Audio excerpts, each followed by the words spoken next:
Mais Thérèse n'était plus la même. Jésus avait changé son cœur. Refoulant mes larmes, je descendis rapidement l'escalier, et, comprimant les battements de mon cœur, je pris mes souliers, et les posant devant papa, je tirai joyeusement tous les objets, ayant l'air heureuse comme une reine. Papa riait, il était aussi redevenu joyeux, et Céline croyait rêver. Heureusement, c'était une douce réalité. La petite Thérèse avait retrouvé la force d'âme qu'elle avait perdue à 4 ans et demi, et c'était pour toujours qu'elle devait la conserver.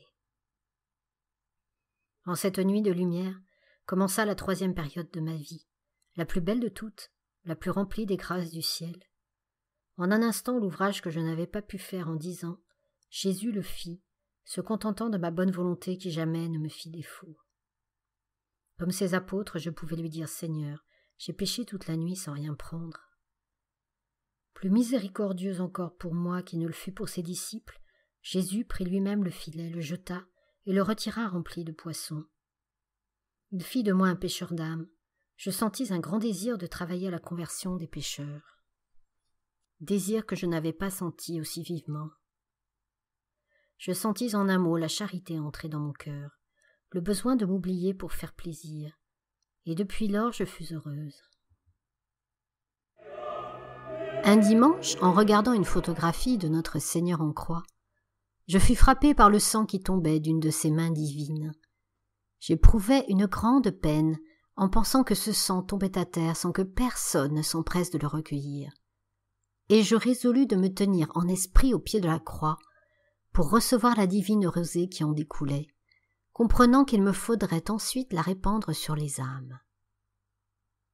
Le cri de Jésus sur la croix retentissait aussi continuellement dans mon cœur. « J'ai soif !» Ces paroles allumaient en moi une ardeur inconnue et très vive. Je voulais donner à boire à mon bien-aimé, et je me sentais moi-même dévorée de la soif des âmes. Ce n'étaient pas encore les âmes de prêtres qui m'attiraient, mais celles des grands pécheurs. Je brûlais du désir de les arracher aux flammes éternelles. Afin d'exciter mon zèle, le bon Dieu me montra qu'il avait mes désirs pour agréables. J'entendis parler d'un grand criminel qui venait d'être condamné à mort pour des crimes horribles. Tout portait à croire qu'il mourrait dans l'impénitence. Je voulus à tout prix l'empêcher de tomber en enfer. Afin d'y parvenir, j'employai tous les moyens imaginables. Sentant que de moi-même je ne pouvais rien, j'offris au bon Dieu tous les mérites infinis de notre Seigneur, les trésors de la Sainte Église. Enfin, je priai Céline de faire dire une messe dans mes intentions, n'osant pas la demander moi-même, dans la crainte d'être obligée d'avouer que c'était pour Pranzini, le grand criminel. Je ne voulais pas non plus le dire à Céline. Mais elle me fit de si tendres et si pressantes questions que je lui confiai mon secret. Bien loin de se moquer de moi, elle me demanda de m'aider à convertir mon pécheur. J'acceptai avec reconnaissance car j'aurais voulu que toutes les créatures s'unissent à moi pour implorer la grâce du coupable. Je sentais au fond de mon cœur la certitude que nos désirs seraient satisfaits.